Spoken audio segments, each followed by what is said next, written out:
one of you asked me earlier if I'm actually stealing food from these non-tippers that are ordering with Doordash.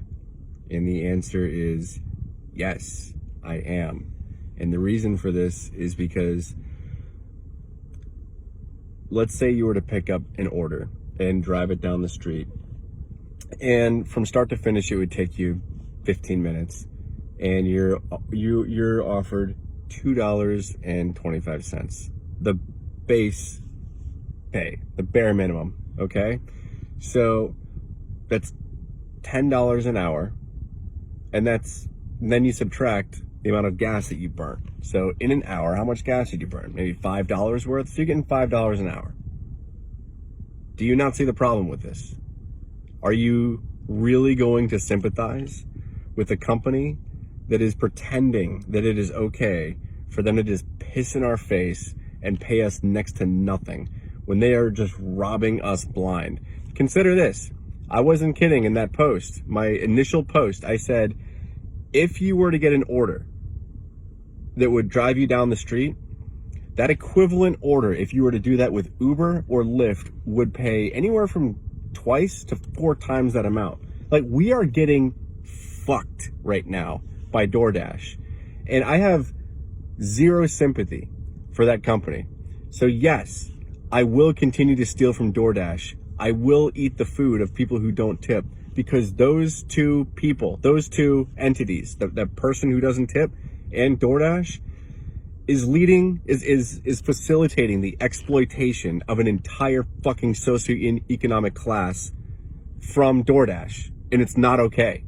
It is not okay. And I've had several people tell me, oh, just work, stealing is bad. Who stole from who?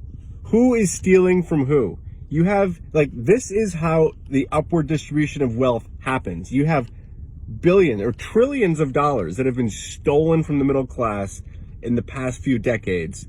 And this is how it happens.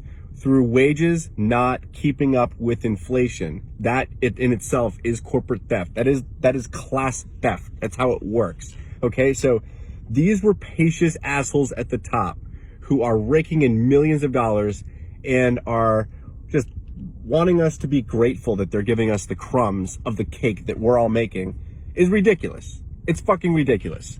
And so no, they stole from us first. That's how this works, okay? So us taking a few things back is just us asking, or us pushing their knee off our throat. That's effectively what we're doing. We're just demanding what they've stolen back from us to be returned to us. So that's how I see it. And I don't think it's an irrational justification. It's not something that I'm like trying to do mental gymnastics in order to justify. I really do see that if they were to pay us at least what Uber would pay, or at least what Lyft would pay, we wouldn't be having this discussion, because then there is argument for being able to make a decent living if you were to put in 8 to 10 hours a day doing this. However, we're in a situation now, and when I say we, I'm talking about for you dashers out there, excuse me, we're in a situation now where you can work 8 to 10 hours a day, and if you're lucky, you'll get over $100. Maybe you'll get $120. That's great. But how much did you spend in gas? What's your net take home? Okay? So let's say you work 10 hours and then you make $130. Great. But it costs you $50 to fill up your car. Okay, so you made $80 in 10 hours. It's $8 an hour. That's like barely squeaking by minimum wage. And you're gonna justify that with DoorDash? Fuck no.